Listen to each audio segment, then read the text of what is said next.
We're going to be talking about Series 8 of Doctor Who. I know everyone wanted us to review each episode individually, which wasn't really practical because... I was in uni. He was at uni, I was at work, so we couldn't really do it.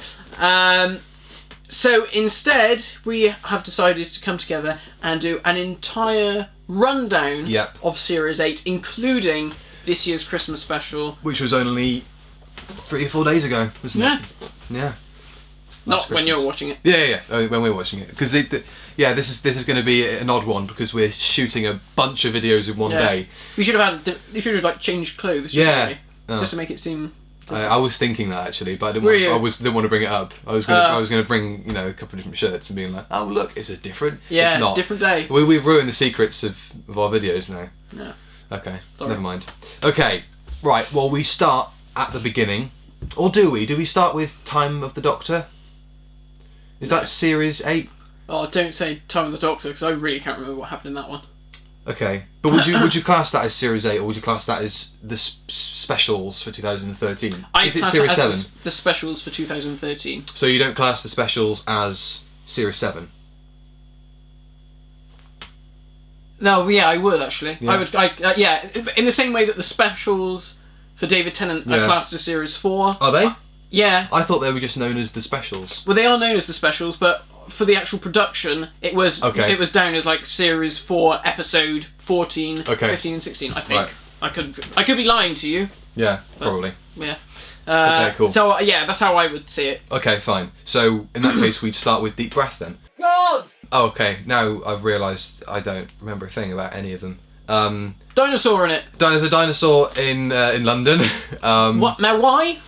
Because it needed a big flashy special effect to open the story with. That's about it. It was in it for all of about 3 minutes. Yeah. In fact, probably less screen time. Did it serve as a way to introduce the TARDIS, or did it just serve as something for the 12th Doctor to kind of get all human about? Yeah. Because it vomits the TARDIS up, and then he does the whole kind of planet of the pudding brains kind of thing, and it makes him very emotional.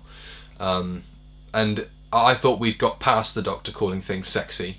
Oh, obviously not. I mean, that's even worse with Capaldi. I know you could say that was the 11th Doctor coming through because he's having his post-regenerative trauma. Yeah. But he even says it in Last Christmas, doesn't he? He calls somebody sexy. What is you sexy one? And why? I don't know. It shouldn't. We just have to accept now. That's how the Doctor talks. No, he doesn't. He does. He says that. It was a dream, though, wasn't it? It was a dream.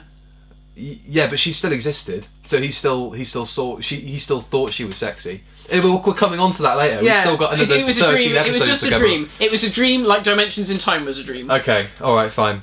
So all the worst episodes you can consider are dreams. It was all a dream. Okay, fine. All right then.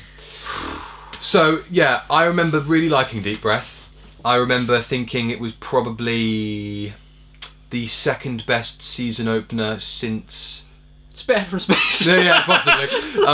No, I think it was just behind, in terms of new series openers, especially in terms of introductions to the Doctor, I think this is probably, it's up there, well, to me it's second. You can't even think about rating New Earth. But I think it was, at the top it's got to be the 11th Hour. Yeah, that was really that was well done. Yeah. They did a very good job there. Yeah, I remember really liking Deep Breath. Thought it was great. I thought it was very nicely directed. I actually met. No, don't tell me I've forgotten his name. Who directed Deep Breath and Into the Dalek? Come on, you met the bugger. Shit. I'll give you a clue.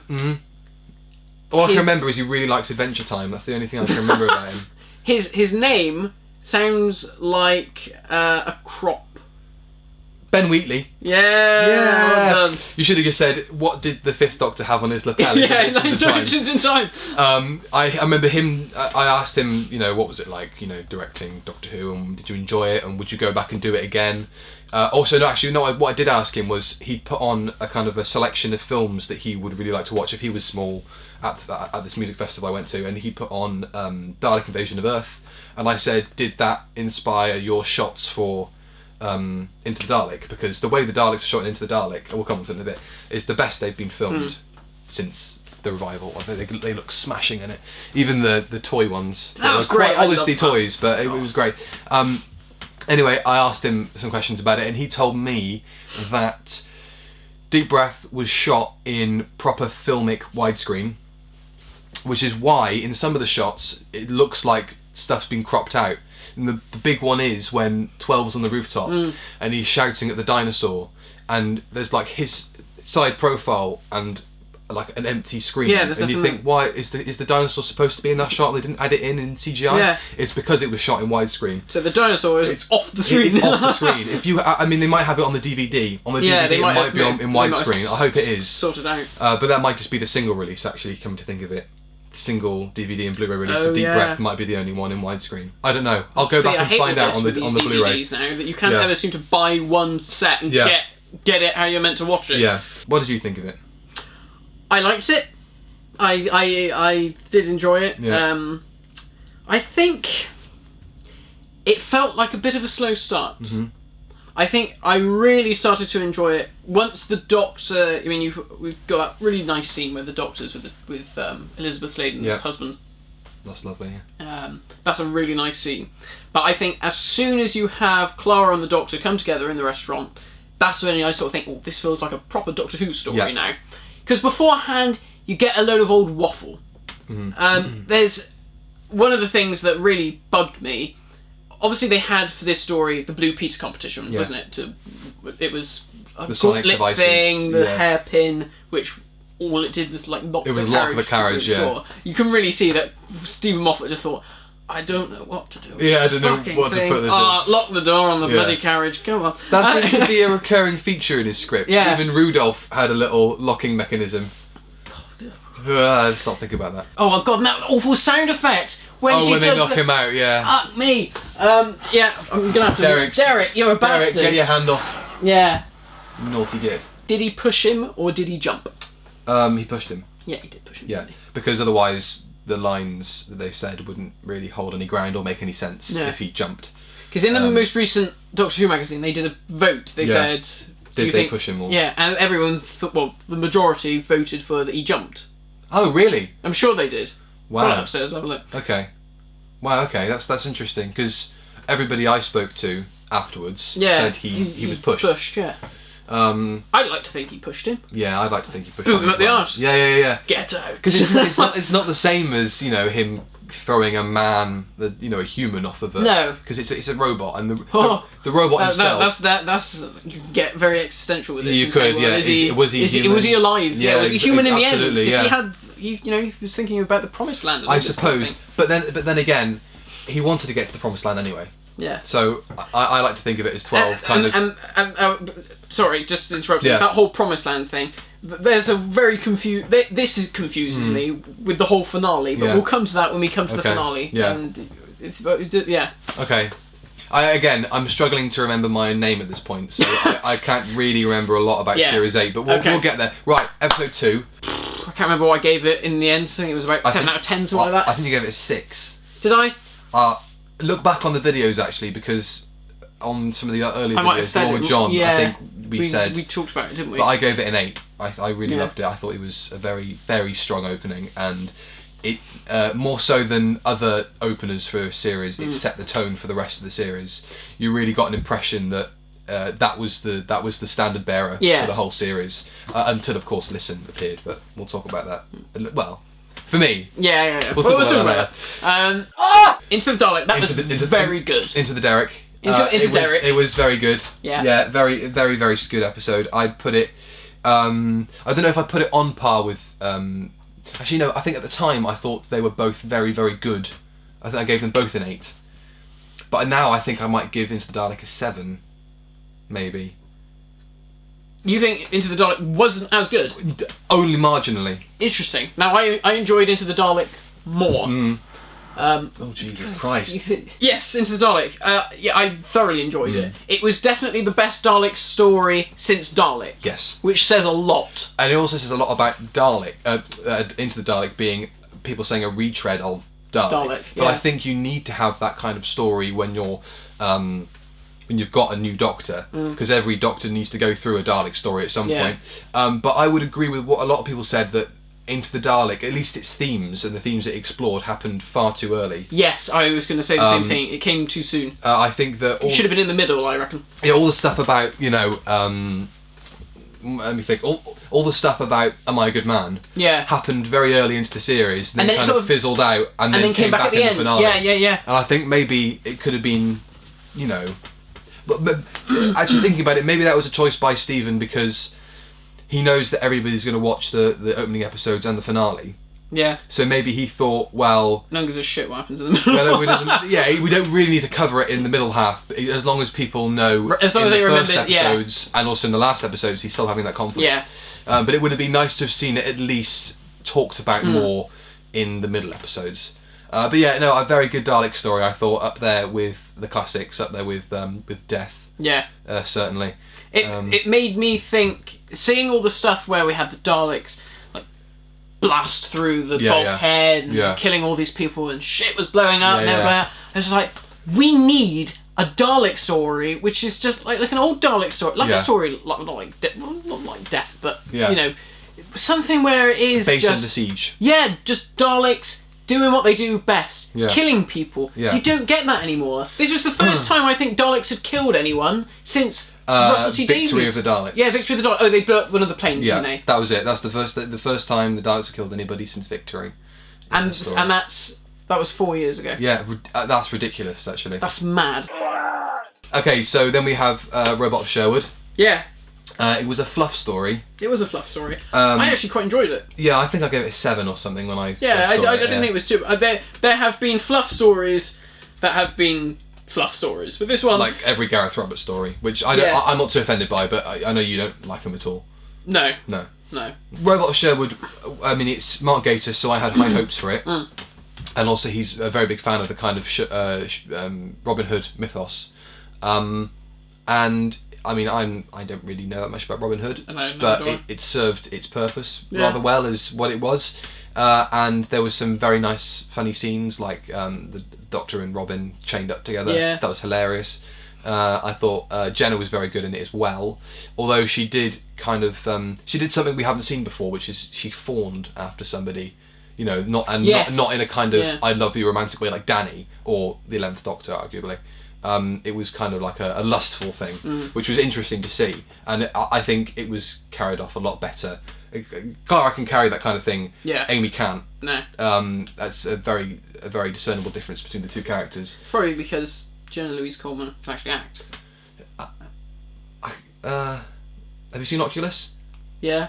Did you like it? I saw. No, it's funny actually. My girlfriend was watching it on Netflix the other day, and she said, "Oh, I'm watching Oculus." I went, "Oh yeah." She played a bit with me, and I just went, "What is she? She cannot act." No, she was Her good. Accent was shit. She was good playing Nebula. But that's because she's like a cyborg. Yeah, she didn't speak very much. She had a few words, and most of her stuff was yeah. Compared to something like Love and Monsters or arguably stuff like Boomtown, it was a better story. Yeah, you could actually sit down and enjoy it. Yeah. So what came next? Was it Listen? It was Listen. Yeah. Which I think was the best story since the revival. Better than Blink. Really? I think it was absolutely stellar. It was the first story I watched when I moved into uni, so maybe that played a part in it, I don't know. But it was very, very, very, very scary. And it had me on the edge of my seat for the first time since Blink. So for that alone, I think it deserves a hell of a lot of recognition for that. Now, Matt hated it. I didn't hate it. I felt cheated by it. Yeah. Because like you, I was on the edge of my seat, and me and Kat, we watched this one together, and all that stuff under the bed. And we were like, oh my God, this is going to be. Kat kept turning around to me saying, "Kids are going to be shitting themselves watching this," and I was like, "Yeah, good." Yeah. And then when it turned out that at the end, it was like, oh, so. It was a kid in a mask, was it, under the bed sheets, or wasn't it? Or and it was just like, oh no, the whole point is that we'll never know. Yeah. It's like, but this is the Doctor. The Doctor's the sort of man who's like, no, I need to know these sort of things. Not all the time. You can lose sometimes. The Doctor's allowed to lose. He can lose, but surely his inquisitive nature would be like, oh no, I'd like to find out what it is, even if he. Maybe what he found was best not, treaded and best that he left it alone. I turned around to someone and said, I hope that he left in the TARDIS and that creature went round and slaughtered every child and person in the orphanage, and the Doctor could have averted a major catastrophe. You can say, oh well, it's the same as in Midnight, though, you don't see the monster. But that's different because, although you don't see the monster, you know definitively there is something out there and it is doing all these things. Yeah. In this story, it's just, is it a monster? Is it a child? Is it a dwarf? Is it a cat that is just sat under the bed? Big cat. It has to be a cheetah cat. Yeah. Yeah. Lion. Yeah, possibly. Cheetah person under the sheets. Yeah. Yeah, and the fact that it was like, we'll never know. Or maybe it's all in your head. It wasn't in his head. There was someone under the sheet. Yeah. They all saw it. Yeah. This is the discussion that the episode's supposed to make you have. So surely it succeeded. Because you're questioning it. But I'm not questioning it and thinking, oh, I'm thinking, fucking stupid. Yeah. Well, I think this is part of what the episode was supposed to do. Because obviously there's going to be a camp of people out there going, it was obviously a kid. It was obviously a kid under the sheet. And, you know, other people that go, it was a monster. And other people that say, it didn't look like a child. It was a cheetah person. So I think almost certainly it was a monster. And that this episode is going to make people consider that possibility for a very long time. And I think because of that, it's going to be an episode that a lot of people remember. I think it's going to be considered to be up there with stories like Blink in the future. Maybe not now, but I mean, I certainly think now. See, I watched it and I saw everyone praise it a lot, and I thought to myself, I think that this is going to be a story that when people go back and watch it retrospectively, they'll probably think less of it. Really? Yeah. I think I just thought they'd think. I think they start to see because there were like the plot holes that were within it, and start to think, if we actually unpick this, it's all the atmosphere and stuff is all very nice and very good, but unlike something like Blink, the story was fairly solid, wasn't it? Yeah. I mean, it's a long time since I've watched Listen now, and I only watched it. I did watch it twice, so I can't really remember all the issues that I had with it originally. Yeah. But there were issues. I know Mr. TARDIS Reviews did a video on it, and he basically thought the same as me. Yeah. Well, we're the alternative to him. We don't need to mention him. we're the new kids on the block. I think. Again, I thought it was stellar. I think I gave it a 9. One thing that we haven't mentioned about this. Clara. Oh yeah, the ankles. I do I like that idea? I don't know. I don't like the idea of it guiding the Doctor's life, because it just seems like Clara instigates everything that has ever happened to him now. Yeah. Whereas then again, Stephen Moffat was turned around and been like, oh yeah, she's the main character. Do you agree with that? No, I thought he said that she thinks she's the main character. He said she thinks she's the main character. But I think he basically did he not turn around and say? Or was that all he was saying? Oh well, I think this was a more recent interview where somebody said, "Oh, Clara was given a lot of screen time this series." Yeah. And he said, "Oh, Clara thinks the show is called Clara, not Doctor Who." Surely Clara doesn't realise she's in a television program. Yeah, it's a television program. Yeah, well, that's a whole can of meta worms we can open for another day. But I think that that's the only problem I had with that scene. I like the fact that we saw the Doctor. Yeah, that didn't bother me so much. All that. But it was the fact that she, she's altered the course of his life.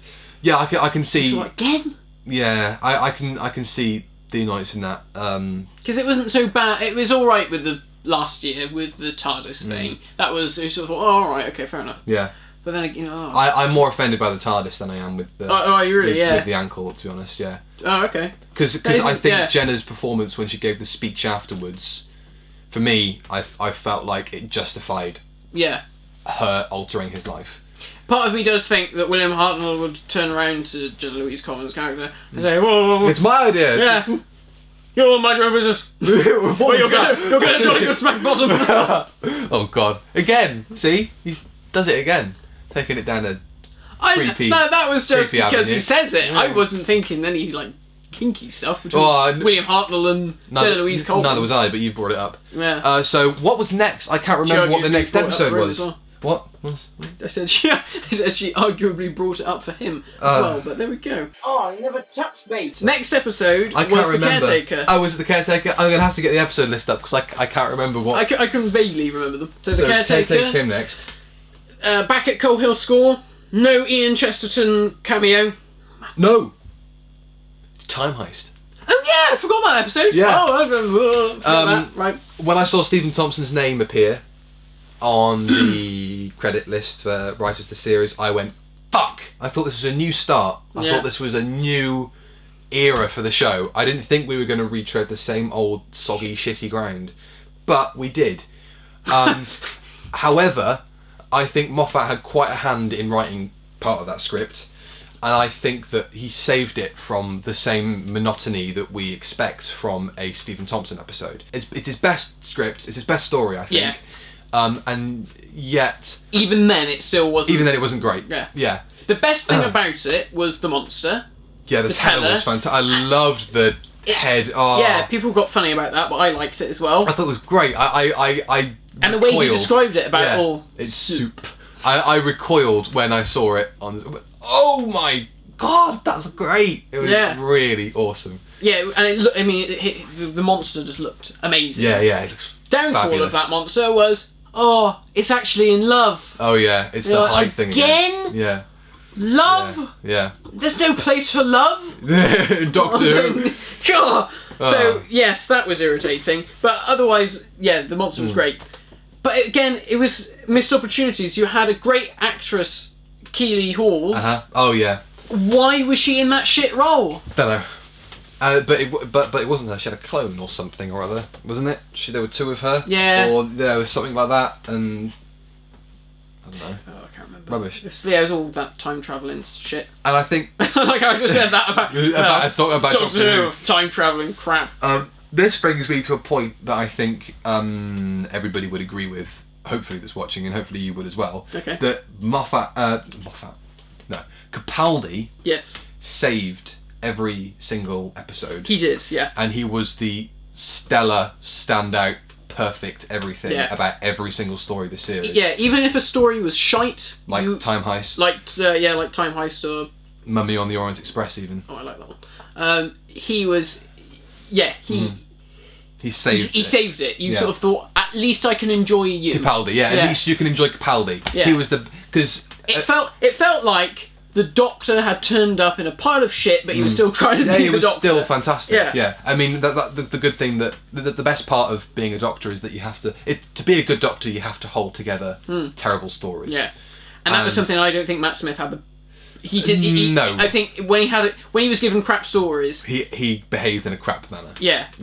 But Capaldi takes it on the chin and says, right, well, let's make of this what we can. Yeah. And has done his very best. So yeah, that was Time Heist. Then it was The Caretaker. Which I didn't enjoy as much as Time Heist because I mean, or did I? I can't remember now. I don't think I enjoyed it as much. I mean, the monster design. I think when you've got a monster that is quite obviously running around on casters, and you have to film it in such a way that makes it so obvious that it's running around casters, you've kind of lost something about that monster. I saw a lot of people refer to it as this is the kind of thing you'd expect to see on the Sarah Jane Adventures. Or, in fact, I think it's the most classic series monster we've had in terms of crapness. it reminded me of the what am I thinking of? Daleks versus the Mechanoids. Reminded me of Mechanoid. Yeah. Because the way it kind of trundles around and is just completely pointless and has so many baubles on it, you think, well, that's not even useful. Yeah. Like what it's designed for. It's just designed to look cool and has an awesome Scovox Blitzer is a great name for a shit thing. For a pretty poor monster. And it's the first time that Danny meets the Doctor. Yeah. Which was probably the best thing this episode did. Yeah. It handled that fairly well. And of course we got the whole PE thing and and people thought that was a metaphor for the Doctor not liking black people. Yeah, what was that about? Yeah. People thought that he was down on Danny, he's kind, or so he said something people like that, you know, like PE teachers aren't intelligent. Yeah. And people thought he said black people aren't intelligent, and it's like this is Doctor Who, it's not the Daily Mail, mate. So yeah. It does remind me of that bit in Red Dwarf. Yeah. can't remember what series it is. Might be series 1 when Holly does the little intros at the beginning. Yeah. And he says, "Oh, I have an IQ of what's his IQ, Holly? IQ of 6,000, the same IQ as 6,000 British teachers." Yeah, that's great. Well, yeah, retreading the same ground. So it's not a racist thing. It was probably the most forgettable story this season, and I mean, even Time Heist was he was rubbish, but the teller made it, and Capaldi made it. Yeah, I mean, again, Capaldi was very good in this story. Yeah, I think this is his weakest story in terms of performance, though. Do you reckon? I think probably because he's not in it as much. Yeah. It's really Danny and Clara's episode, isn't it? The only two things I can remember most lines that Capaldi says in most stories, but the only two moments I really remember about it is, the whole PE argument thing. Yeah. And also, I was literally with otters for a year with River. Oh God, yeah. That kind of thing, and then the bit where that irritated me. That I thought, not her. New start. Forget her. Forget River. Yeah. Should we mention Courtney as well? Yeah, I guess. Did you like Courtney? No. I love Courtney. It irritated me. I think Courtney should have stayed with the 12th Doctor for a little while longer. I think they were a perfect foil for each other. She got my nose. But I like the fact they can argue with each other. Yeah. And the Doctor can kind of like have a conversation with her through arguing, and they can argue with each other that way. One of the things that me and Kat thought about Capaldi was we like the way he interacts with kids. Yeah.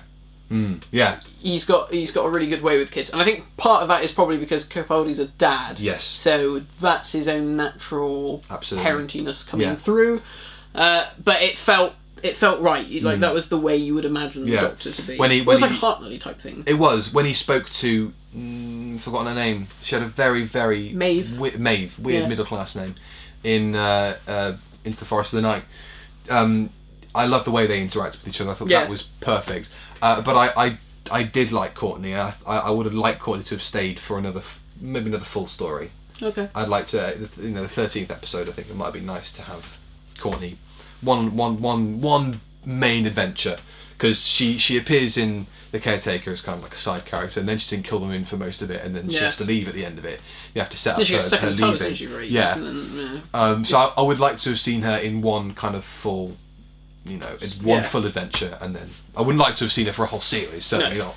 I don't like it that much.